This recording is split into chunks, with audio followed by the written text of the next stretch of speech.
بسم اللہ الرحمن الرحیم۔ السلام علیکم ورحمۃ اللہ وبرکاتہ۔ رانچی یونیورسٹی کا نیا نصاب، جسے ہم NEP 2020 کے نام سے جانتے ہیں، سیمسٹر 2 میں اردو مختصر افسانے کا مطالعہ پڑھنا ہے، اور یہی سلیبس سیمسٹر 5 جو CBCS پیٹرن کے مطابق ہے، دونوں میں یہی سلیبس پڑھنا ہے۔ لہٰذا اس سے پہلے ہم لوگوں نے اردو افسانے کا فن، اردو میں افسانے کی روایت کا مطالعہ کر لیا ہے۔ آج ہم لوگ یونٹ 2 کا ٹاپک 1 افسانے کے مختلف رجحانات پر باتیں کریں گے۔ گزشتہ ویڈیوز دیکھنے کے لیے آپ اس چینل کو سبسکرائب کر سکتے ہیں، اپنے دوستوں میں شیئر بھی کر سکتے ہیں۔ بہت شکریہ۔ آئیے اب ہم اردو افسانے کے مختلف رجحانات کا مطالعہ کرتے ہیں۔ یونٹ 2 ٹاپک 1 افسانے کے مختلف رجحانات۔ اردو میں افسانے کی روایت انگریزی سے آئی، جبکہ ہمارے یہاں ناول اور داستان کی روایت کہانی کی صورت میں پہلے سے موجود تھی۔ افسانہ 20ویں صدی کے عشرۂ اول کی پیداوار ہے۔ انگریزی میں افسانہ یا کہانی کو شارٹ اسٹوری کہتے ہیں۔ اردو افسانے کے آغاز ہی میں 2 رجحانات دیکھنے کو ملتے ہیں۔ نمبر 1 رومانی رجحان اور نمبر 2 حقیقت پسندی کا رجحان۔ اس کی وجہ یہ تھی کہ اردو افسانہ ناول نگاری اور داستان گوئی کی اس روایت سے منسلک تھا جس میں تخیل کی پرواز کو تمام تر اہمیت حاصل تھی۔ اس سے قبل یہ جان لینا بھی ضروری ہے کہ افسانے کی ابتدا کن حالات میں ہوئی اور اسے کن تحریکات و رجحانات نے متوجہ کیا۔ اس ضمن میں یہ بات مان لینی چاہیے کہ افسانہ جس عہد میں اردو میں آیا وہ رومانی تحریک اور حقیقت پسندی کے مابین کشمکش کا دور تھا۔ چند ایسے قلمکار تھے جو رومانی طرز کے افسانے لکھ رہے تھے اور داستانوی فضا کو بھی اپنے افسانوں میں بیان کرنے کی کوشش کر رہے تھے۔ دوسرا طبقہ وہ تھا جو حقیقت پسندی کی طرف مائل تھا۔ اس باب میں ہم تفصیل سے ان ادوار کا مطالعہ کریں گے۔ اردو افسانے کو کئی ادوار میں ہم تقسیم کر سکتے ہیں، اور ہر زمانے میں اس صنف نے نیا ٹرینڈ بدلا ہے اور موضوعات میں وسعت بھی پیدا ہوئی ہے۔ افسانے کی ادوار کی حسب ذیل تعریف ہو سکتی ہے، اس کی تقسیم ہو سکتی ہے۔ پہلا دور ہے ابتدا سے لے کر 1935 عیسوی تک۔ دوسرا دور ہے 1936 عیسوی سے 1960 عیسوی تک۔ تیسرا دور ہے 1960 عیسوی سے 1980 عیسوی تک۔ چوتھا دور ہے 1980 عیسوی سے 2000 عیسوی تک، اور پانچواں دور ہے 2000 عیسوی سے اب تک یعنی 2023 تک۔ پہلے دور میں 2 رجحانات دیکھنے کو ملتے ہیں، اور پہلا دور 1903 عیسوی سے 1935 عیسوی تک کا زمانہ ہے۔ اس دور میں دو میلانات سامنے آتے ہیں۔ نمبر 1 رومانی رجحان اور نمبر 2 حقیقت پسندی کا رجحان۔ نمبر 1 اس دور کو ہم رومانی دور کہہ سکتے ہیں۔ اس دور میں رومانی یعنی تخیلی فضا کے حوالے سے افسانے لکھے گئے تھے۔ اردو میں داستان نگاری کی توانا روایت ہمارے یہاں موجود ہے، چنانچہ داستان گو کے ہاں معاشرے کی عکاسی کا رجحان تو موجود ہے، تاہم یہ رجحان روایت کے قوی تر رجحان کے زیر اثر ایک غیر عرضی فضا کی عکاسی کی صورت میں اختیار کر گیا ہے۔ اردو افسانہ نگار نے داستان گوئی کی اس روایت کے زیر اثر تربیت حاصل کی تھی۔ لامحالہ اس نے ابتدا میں تخیلی انداز کو اپنایا، چنانچہ سجاد حیدری الدرم، لام احمد اکبر آبادی، نیاز فتح پوری، مجنوں گورکھ پوری اور بعض دوسرے افسانہ نگاروں کے یہاں حقیقت پسندی کی بنسبت تخیل آفرینی کے رجحان نے زیادہ شدت اختیار کر لی، اور انہوں نے افسانے کا جو پیکر تراشا اس میں عرضی مظاہر کے ساتھ افسانہ نگار کا رابطہ کچھ مضبوط نہیں تھا۔ یہ سب افسانہ نگار ایک تخیلی فضا میں سانس لے رہے تھے، مطلب امیجینیشن کی دنیا میں، اور محبت کی افلاطونی نظریے کی عکاسی، حسن کے غیر عرضی تصور کی نقاب کشائی اور مظاہر پر ایک پھسلتی سی نظر دوڑانے کے عمل میں مبتلا تھے۔ نمبر 2 یہ حقیقت پسندی کا رجحان ہے۔ اس اردو افسانے کی اس ابتدائی دور میں دوسرا انداز نظر حقیقت پسندی کا رجحان تھا، جس کا اہم ترین علمبردار پریم چند ہے۔ پریم چند زمین کی سوندھی سوندھی بات سے بہت قریب تھا۔ اس نے تخیل کی رفعتوں کے بجائے زندگی کے عرضی پہلوؤں اور سماج کو واضح کروٹوں کو اپنے افسانے کا موضوع بنایا۔ اس لیے پریم چند کے یہاں پہلی بار کردار کے نقوش پوری طرح ابھرتے ہوئے نظر آتے ہیں۔ اس میں کوئی شک نہیں کہ ایک اخلاقی یا اصلاحی مسلک کے تحت پریم چند نے اپنے بیشتر کرداروں کی تشکیل میں ایک شعوری موڑ پیدا کرنے کی کوشش کی، اور اس کے نتیجے میں اس کے یہاں کردار کا سراپا زخمی بھی ہوا۔ تاہم کردار نگاری کی طرف پریم چند کا رجحان بڑی اہمیت کا حامل تھا، اور اس کے تحت اردو افسانہ تخیل محض کی فضا سے نکل کر زمینی فضا سے قریب تک ہونے میں یقیناً کامیاب ہوا، لیکن ایک خالص تخیلی رجحان کی طرح ایک خالص عرضی رجحان بھی عظیم فن کے تخلیق کے لیے کچھ سازگار نہیں۔ عظیم فن تو آسمان اور زمین، تخیل اور جذبے کے روابط باہم کی پیداوار ہے۔ پریم چند اردو افسانے کے معماروں میں سے ایک بڑی امتیازی حیثیت کا حامل ہے، اور اس نے حقیقت پسندی کے رجحان کو اختیار کر کے اردو افسانے میں بڑی خدمت انجام دی ہے۔ اس سب کے باوصف اگر اس کے یہاں اردو افسانہ دنیا کے عظیم افسانوی ادب کے معیار تک نہیں پہنچا، تو اس کی وجہ محض یہ ہے کہ پریم چند نے زمین کی عکاسی میں تخیل کی لطافت اور سوچ کی روشنی کو پوری طرح شامل نہیں کیا، اور ان کے یہاں افسانہ قصہ گوئی سے اوپر اٹھ کر انکشاف ذات اور عرفان کائنات کے مدارج نہیں پہنچ پاتا۔ دوسرا دور ہے، یہ ترقی پسند تحریک کا دور ہے۔ اردو افسانے کا دوسرا دور ترقی پسند تحریک کا دور کہلاتا ہے۔ اس دور کو ہم دو حصوں میں بانٹ سکتے ہیں موضوع کے اعتبار سے۔ پہلا دور ہے 1936 سے 1947 تک، یہ پیور تنقید اس کا دور ہے ترقی پسند تحریک کا، اور دوسرا دور ہے 1947 سے 1960 تک۔ پہلا دور مطلب ترقی پسند تحریک کو ہم نے دو حصوں میں بانٹ دیا، اور دو حصوں کا پہلا دور کہلا رہا ہے۔ اردو افسانے کا دوسرا دور 1935 تک کے لگ بھگ شروع ہوا، اور تقسیم ملک کے واقعے کو اس کی آخری حد قرار دینا مناسب ہے۔ بعض لوگوں کا خیال ہے کہ انگارے کی اشاعت سے قبل ہی اس نئے دور کے تمام نقوش واضح ہو چکے تھے۔ ہم جانتے ہیں کہ 1932 عیسوی میں ایک افسانوں کا انتخاب شائع ہوا، جس میں ایک کتاب تھی جس کا نام تھا انگارے۔ 5 ادیبوں کی 9 کہانیاں اور ایک ڈرامہ شامل تھا۔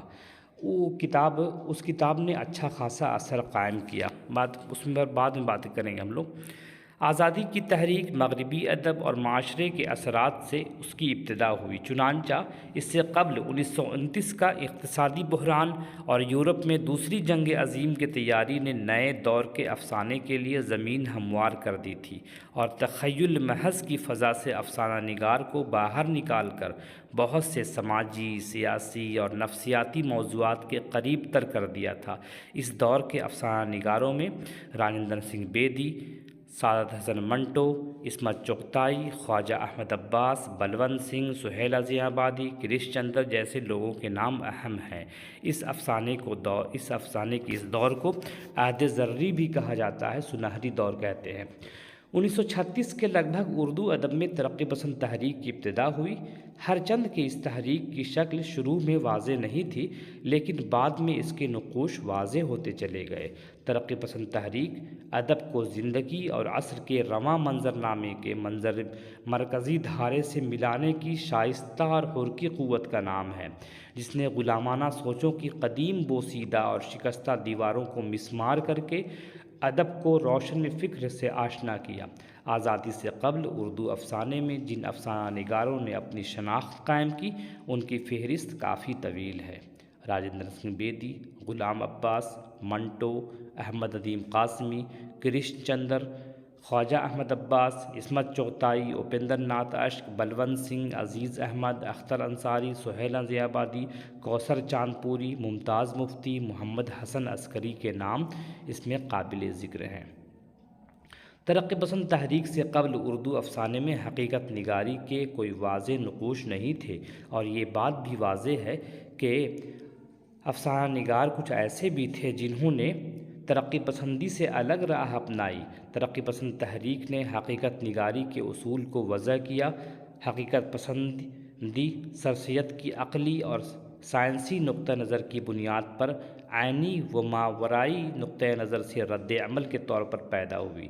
ترقی پسند ادب بڑی حد تک مقصدی ادب ہے، لیکن مقصدی ہونے کے ساتھ ساتھ اس میں پروپیگنڈے کے عناصر بھی شامل ہو گئے۔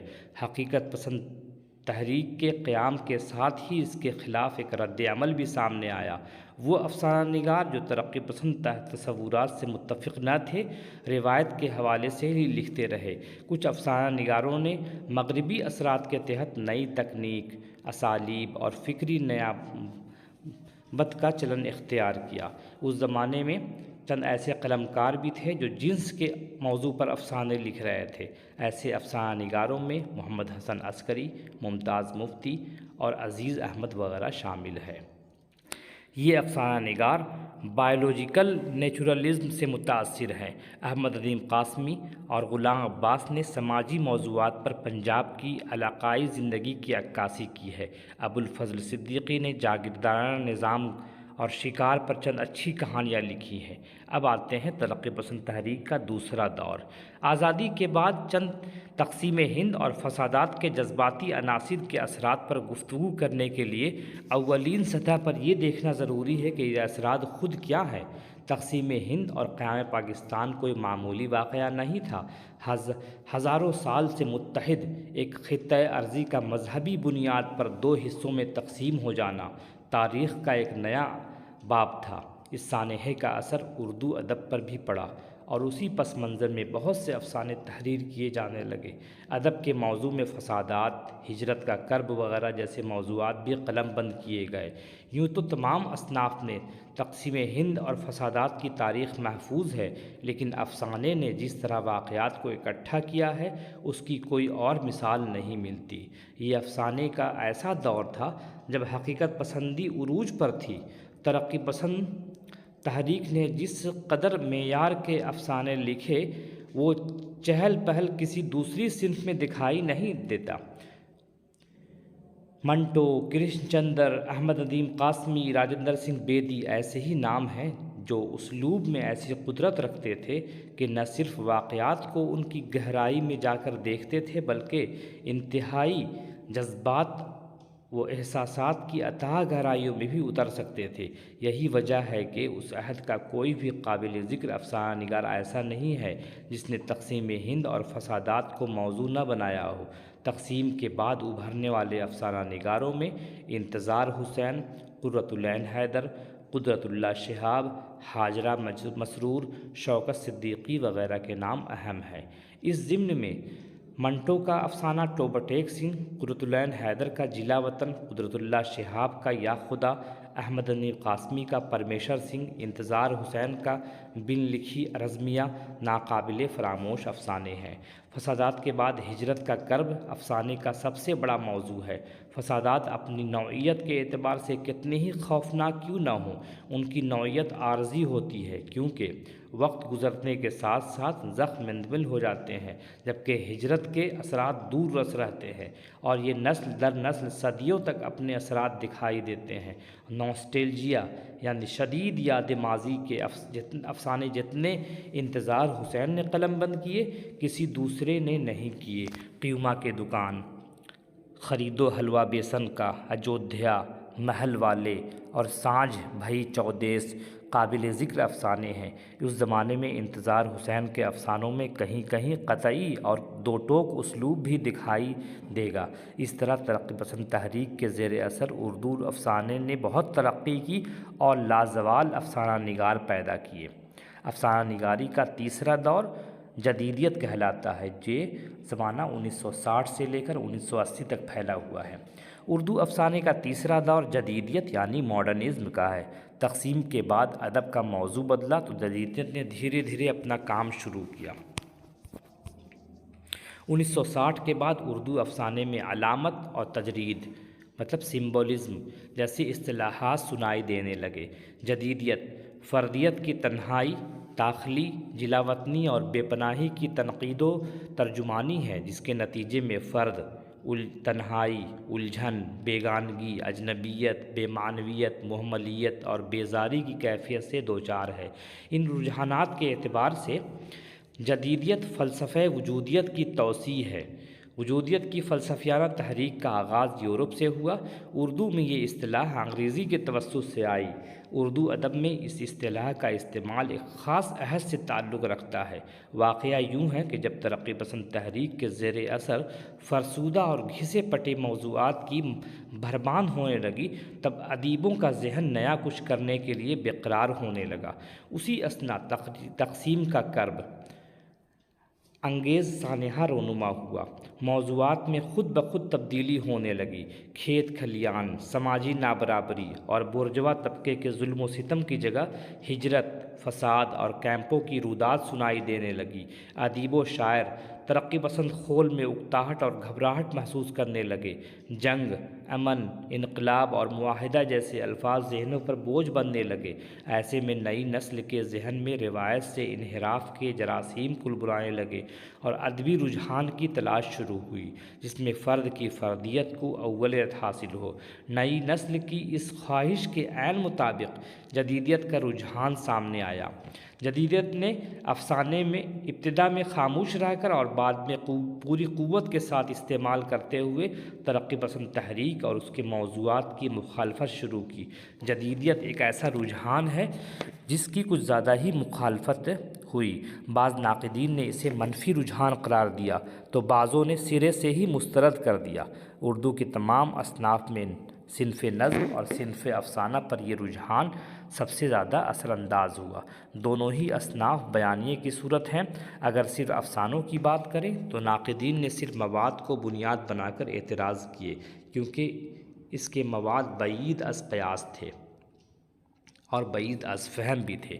جدیدیت کے تحت لکھے گئے افسانوں میں بلراج مینرا کے ہاں کمپوزیشن سیریز کے افسانے، سریندر پرکاش کے یہاں دوسرے آدمی کا ڈرائنگ روم، رونے کی آواز، سرنگ، برف پر مکالمہ، انتظار حسین کے یہاں آخری آدمی، زرد کرتا، کایا کلپ، جوگندر پال کے یہاں رسائی، بازیافت، انور سجاد کے کوپل اور گائے، خالدہ اصغر کے سواری اور ایک بوند لہو کی، غیاث محمد گدی کا افسانہ پرندہ پکڑنے والی گاڑی، بلراج کومل کا افسانہ کنواں، دیوندر اسر کا کالی بلی، کمار باشی کا ڈاچی والیا، انور عظیم کا کھوپڑی اور قمر احسن کا اسب کشت مات وغیرہ خاص طور پر قابل ذکر ہے۔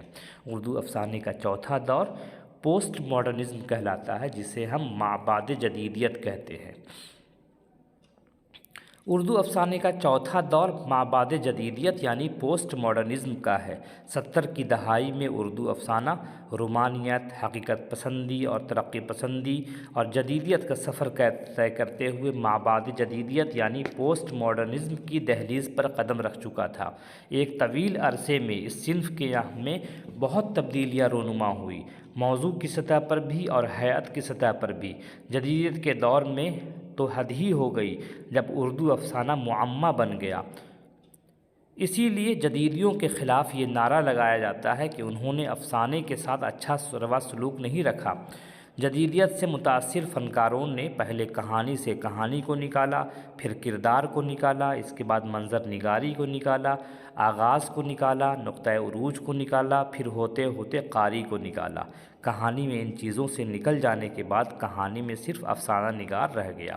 70 کی دہائی کے باشعور فنکاروں نے جب محسوس کیا کہ ایسے افسانوں کا کوئی مستقبل نہیں جو ابہام، اشکال اور تجرید پر مبنی ہو، لہٰذا ایسے فنکار جو جدیدیت کے تحت افسانے لکھ رہے تھے، ایسے فنکاروں سے انحراف کیا جو لایعنی تھے، جن سے قاری ناپید تھے اور جو علامتی اختراع ذاتی علامات اختراع کر رہے تھے۔ ایسے فنکاروں کی فہرست کافی طویل ہے، جن میں شفق، شموئیل احمد، شوکت حیات، مظہر الزماں خاں، سلام بن رزاق، ذکیہ مشہدی، طارق چھتاری کے نام اہمیت کے حامل ہے۔ مابعد جدیدیت جدیدیت کی ضد نہیں بلکہ الگ ضرور ہے، اس کے بنیادی عناصر منحرف بھی ہیں۔ مابعد جدیدیت ان بنیادوں کو کالعدم کرتی ہے جن پر جدیدیت کا انحصار ہے، یعنی بیگانگی، شکست ذات، حد سے بڑھی ہوئی داخلیت اور لایعنیت وغیرہ، جو ابہام، اشکال اور رعایت لفظی سے آگے نہیں بڑھتی۔ اس کا اگلا دور، افسانے کا اگلا دور، جسے ہم نئی صدی کے افسانے کہتے ہیں، لیکن اس کو ہم مابعد جدیدیت کے حوالے سے بھی دیکھ لیں تو کوئی مسئلہ نہیں ہے۔ نئی صدی کا افسانوی ادب کی صورتحال کا جائزہ لیا جائے تو چند نئے اور کثیر تعداد میں لکھنے والے پرانے افسانہ نگار نظر آتے ہیں جنہوں نے تشدد و جبر کے حوالے سے عمدہ کہانیاں رقم کی ہیں۔ نئے لکھنے والوں کے نام کافی اہمیت کے حامل ہیں جنہوں نے نئے زمانے کی چیرہ دستیوں کا نہایت خوبی سے برتا ہے۔ ان میں شاہد اختر کا افسانہ کتے، احمد رشید کا افسانہ بجوٹ، صغیر رحمانی کا افسانہ داڑھی، محمد حامد سراج کا افسانہ گلوبل ولیج، شبیر احمد کا افسانہ چوتھا فنکار، احمد صغیر کا افسانہ کہانی ابھی ختم نہیں ہوئی ہے، طاہرہ اقبال کا افسانہ ماں ڈائن کے وغیرہ کے نام ثانوی صورتحال نئے موضوعات کا احاطہ وسیع پیمانے پر کر رہی ہے اور نئے لکھنے والوں میں حالات حاضرہ سے آنکھیں ملانے کی صلاحیت بدرجہ عدم موجود ہے۔ شکریہ۔